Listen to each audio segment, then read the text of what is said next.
আহ এই গরমে অতিষ্ঠ হয়ে ফেসবুক স্ক্রল করতে করতে দেখলাম সবাই বরফ ভর্তা বানায় খাইতেছে। এখন আমি আপনাদেরকে দেখাবো যে আসলে কি বরফ ভর্তা খেয়ে মন প্রাণ সব ঠান্ডা হয় কিনা বা খাওয়া যায় কিনা। চলেন দেখি। বরফ ভর্তা সব ইনগ্রেডিয়েন্টস নিয়ে আসছি, এখন বরফ ভর্তাটা আমি বানাই দেখবো কেমন লাগে। এখানে বরফ ভর্তা করতে লাগবে হচ্ছে শুকনা মরিচের ফাঁকি, বিট লবণ, আর একটু এটা হচ্ছে লেবু, আর এখানে হচ্ছে কলিজা ঠান্ডা করার সেই বরফ।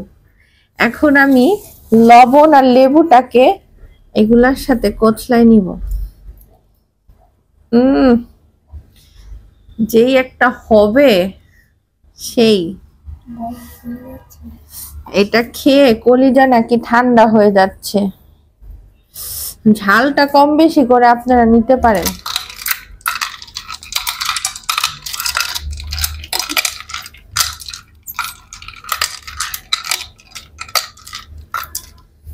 আমার বরফ ভর্তা রেডি। খাবো কি খাবো না সাহস পাচ্ছি না আমি, তাও দেখি। বিসমিল্লাহ।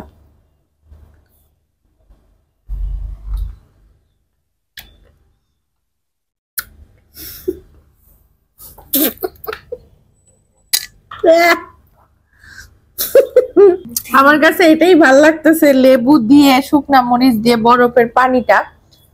তুমি বলো, সত্যি কথা বলো, আসলে এই যে বরফ ভর্তা দেখাচ্ছে এটা কি আসলে খাওয়ার যোগ্য কোনো কিছু কিনা? আসলে এটা খাওয়ার তেমন কিছুই নাই, কিন্তু টেস্ট কেমন? এই যে তুমি মরিচ মরিচ দিয়ে বিট লবণ দিয়ে যে বরফটা মাখালা, প্রথম যখন আমি বরফটা দিছিলাম তখন একটু মজা লাগছিল মুখে, বিট লবণ তারপর চিলি ফ্লেক্স ছিল, একটু ভালোই লাগছে, কিন্তু স্বাদ নাই। আসলে এটা খাওয়ার মতো কিছু নাই। কিন্তু আমরা তো বাঙালি, ভাত ছাড়া তো কোনো কথাই হবে না। এখন আমি ভাত দিয়ে ট্রাই করব কেমন লাগে। ঠিক আছে, ভাত নিয়ে দেখা করব। ভর্তা দিয়ে ভাত। বাসায় ভাত রান্না ছিল আর গরম গরম ডাল, তো এটা এখন আমি বরফ ভর্তার সাথে ভালো করে ভাত আর ডালটা মিক্সড করে একদম পান্তা ভাতের লুক চলে আসছে। এখন দেখবো খেয়ে কেমন লাগে। বিসমিল্লাহ।